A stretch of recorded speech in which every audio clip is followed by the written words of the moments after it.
రాష్ట్రంలో పిడుగుపాటు 15 మంది ప్రాణాలను బలిగొంది. ప్రకాశం జిల్లాలో 3 చనిపోయారు.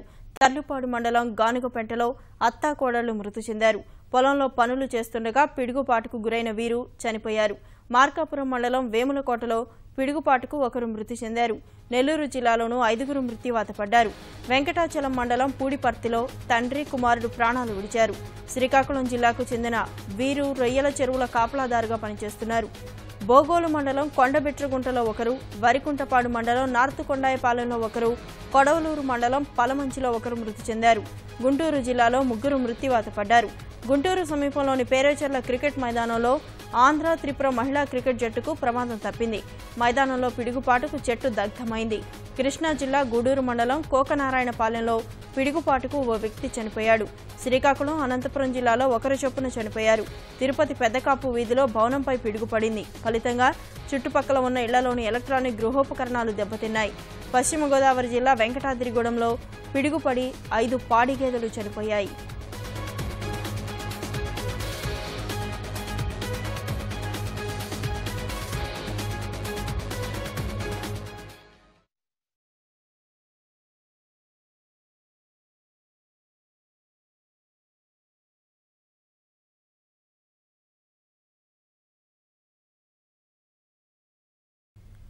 గుంటూరు జిల్లాలో అనేక చోట్ల ఉరుములు, మెరుపులు, పిడుగులతో కూడిన భారీ వర్షం కురిసింది. పిడుగుపాటుకు 3 చనిపోయారు.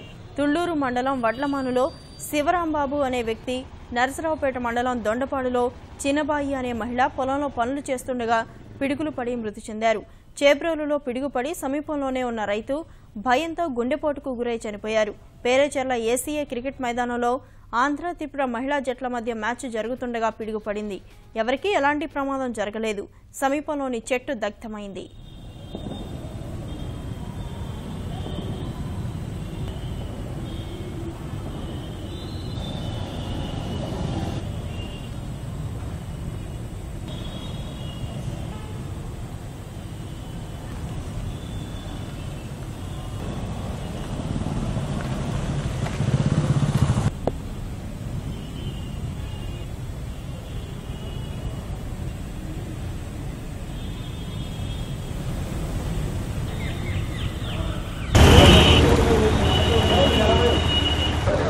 ఎక్కడి నుంచి వచ్చింది?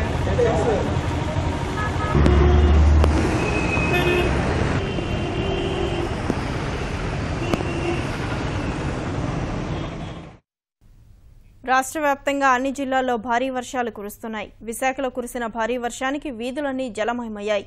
గంటపాటు ఎడతెరిపి లేకుండా కురిసిన వర్షానికి కాలువలు, గడ్డలు పొంగిపొర్లాయి. నెల్లూరులోనూ ఎడతెరిపి లేకుండా వర్షం పడింది.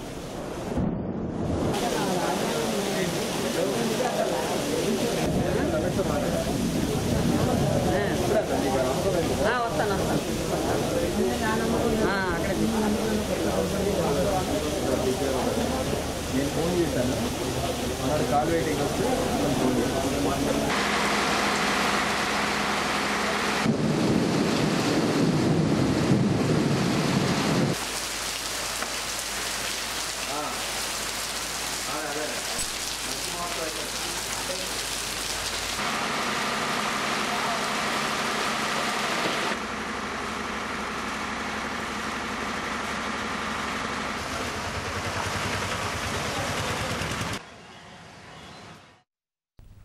పశ్చిమ గోదావరి జిల్లా ఏలూరులో ఉరుములు, మెరుపులతో భారీ వర్షం కురిసింది.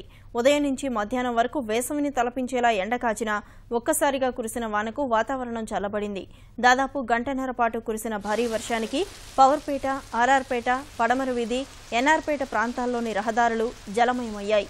వాహనదారులు తీవ్ర అవస్థలు పడుతున్నారు.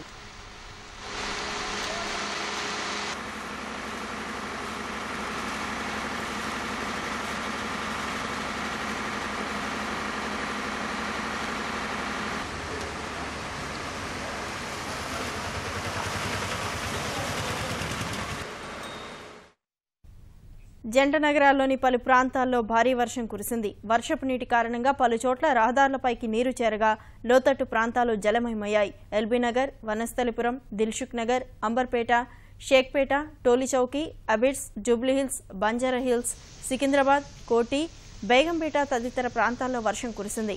బంగాళాఖాతంలో ఉపరితల ద్రోణి వల్లే భారీ వర్షాలు కురుస్తున్నాయని ప్రకటించిన హైదరాబాద్ వాతావరణ శాఖ అధికారులు రాబోయే 2-3 రోజుల్లో రాష్ట్ర వ్యాప్తంగా వర్షాలు కురిసే అవకాశం ఉందని పేర్కొన్నారు. ఆదిలాబాద్, కరీంనగర్, వరంగల్, ఖమ్మం, నల్గొండ జిల్లాల్లోని కొన్ని చోట్ల భారీ వర్షాలు కురిసే అవకాశం ఉందని వెల్లడించారు.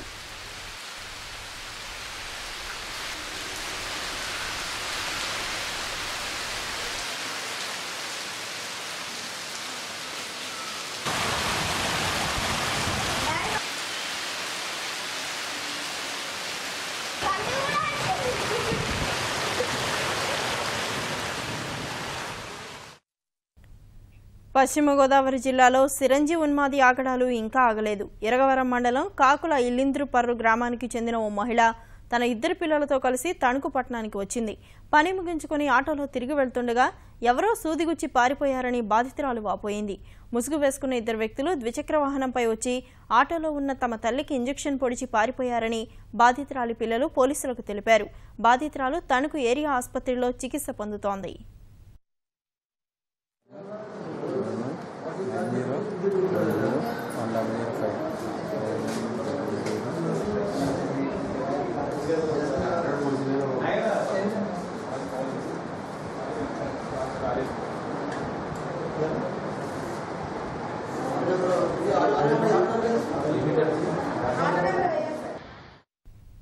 విజయవాడలోని దంత వైద్యశాలలో చదువుతున్న ఓ విద్యార్థిని తనపై అదే కళాశాలకు చెందిన విద్యార్థి అత్యాచారానికి యత్నించాడని పోలీసులకు ఫిర్యాదు చేశారు.